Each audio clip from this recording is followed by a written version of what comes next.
Hello everyone, welcome back to my Innovate channel. Hope you all are doing well. তো আজকে আমি আরেকটি নতুন প্রকারের রেসিপি নিয়ে এসেছি। সেটা হচ্ছে রুটি পিৎজা। তো এই সময় আমরা জানি লকডাউনের পিরিয়ড, যেখানে আমরা বাচ্চাদেরকে সাধারণত বাইরের জাঙ্ক ফুড অ্যালাউ করি না। তো এই জাঙ্ক ফুড যদি আমরা ঘরে খুব হেলদি ওয়েতে বানাই এবং তাদেরকে আমরা প্রেজেন্ট করি, তাহলে কিরকম হয়। তো চলুন আজকে আমরা কি করে রুটি পিৎজা বানানো হয় সেটা আমরা শিখি। চলুন দেখি আমরা কি করে রুটি পিৎজা বানাই। রুটি পিৎজা বানানোর জন্য আমাদের সর্বপ্রথম দরকার হচ্ছে রুটি। সেটা আটার রুটি হতে পারে, ময়দার রুটি হতে পারে, টেস্ট অনুযায়ী আপনারা সেটা ডিসাইড করে নেবেন। তারপরে নিয়েছি আমি সস।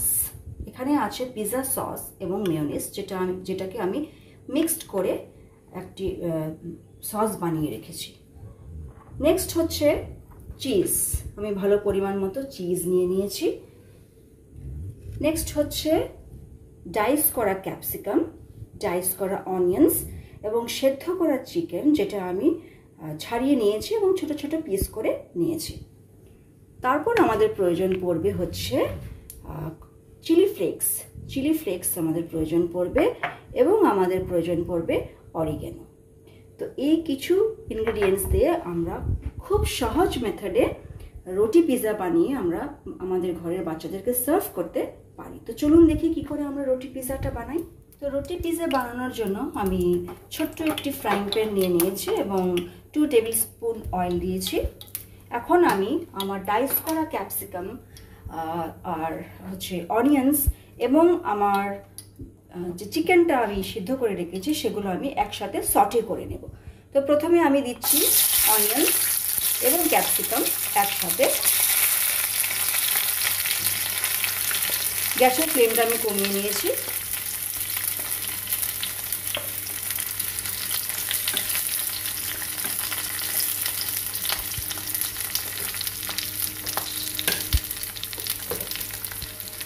পিঞ্চ অফ সল্ট আমি এখানে দিয়ে দেবো, খুব বেশি সল্ট দেবো না।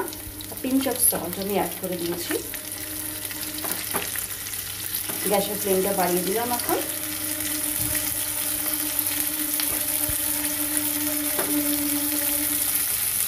দু থেকে 3 মিনিটের মতো সটে করে নেব।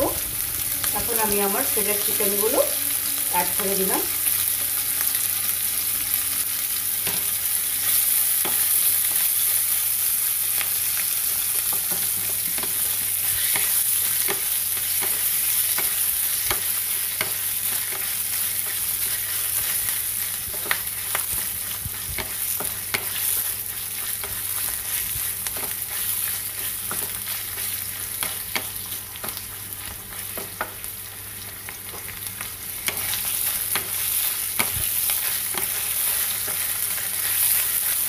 দু 3 মিনিটের মতো নাড়িয়ে আমি গ্যাসের ফ্লেম অফ করে দেব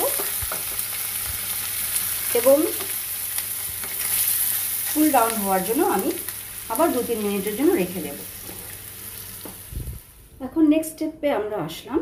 এখানে আমি প্রথমে দেব এই যে আমার মেয়োনিজ এবং পিৎজা সস, যেটাকে আমি মিক্স করে রেখেছি, সেটাকে খুব সুন্দর করে ইভেনলি সেটাকে আমি রুটির মধ্যে স্প্রেড করে দেব।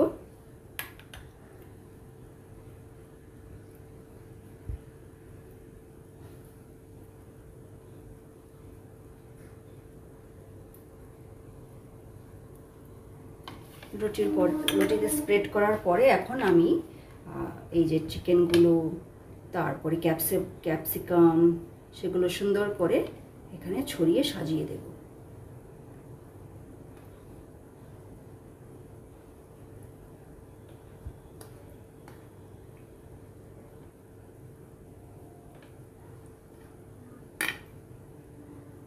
এভাবে যদি আপনি বাড়িতে বাচ্চাদেরকে রুটিটা সার্ভ করে দেন, বাচ্চারা দেখবেন খুব আনন্দ সহকারে সেটা খাবে। তারপরে আমি অরিগ্যানো মিক্সড করব। কিছু অরিগ্যানো মিক্সড করে দিলাম এবং চিলি ফ্লেক্স কিছুটা অ্যাড করে দিলাম। খুব বেশি অ্যাড করব না, যদি বাচ্চারা ঝাল খেতে না পারে সেই জন্য হালকা পরিমাণে একটু টেস্টটাকে এনহ্যান্স করার জন্য আমি সেটা অ্যাড করে দিলাম।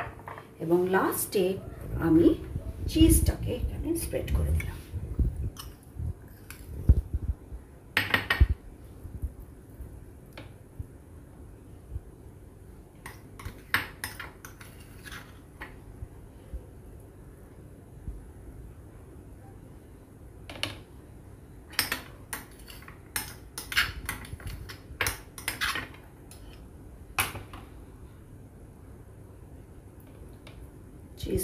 চিজটাকে আমি স্প্রেড করে দেওয়ার পরে নেক্সট স্টেপ হচ্ছে আমি কিছু সময়ের জন্য সেটা ফ্রাইং প্যানে রাখবো। এখন অপশন আছে, ফার্স্ট অপশন হচ্ছে মাইক্রোওয়েভে আপনি 2 থেকে 3 মিনিটের জন্য আপনি সেটাকে হিট করে নিতে পারেন কনভেকশন অপশনে, অথবা আপনার যদি মাইক্রোওভেন না থাকে তাহলে আপনি গ্যাসেও সেইটা বানাতে পারবেন।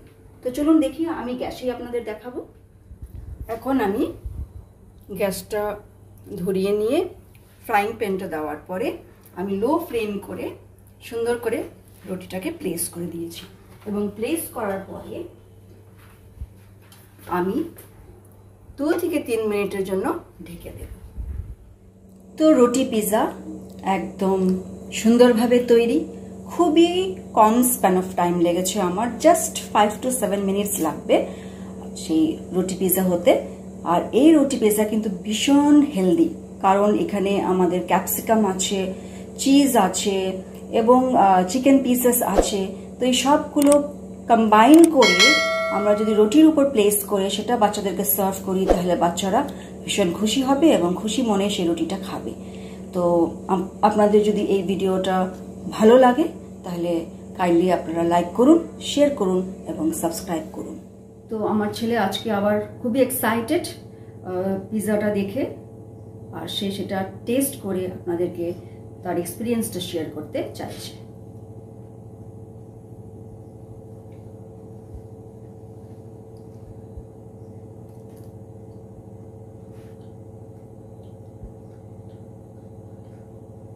এই পিৎজাটা খুবই টেস্টি। এই ভিডিওটা like and share. Thank you for watching. তো আজকে এখানেই বিদায় নিচ্ছি। পরবর্তী এপিসোডে আমি আবার আরেকটি হেলদি ইনোভেটিভ রেসিপি নিয়ে আসবো। Thank you for watching. Have a wonderful day.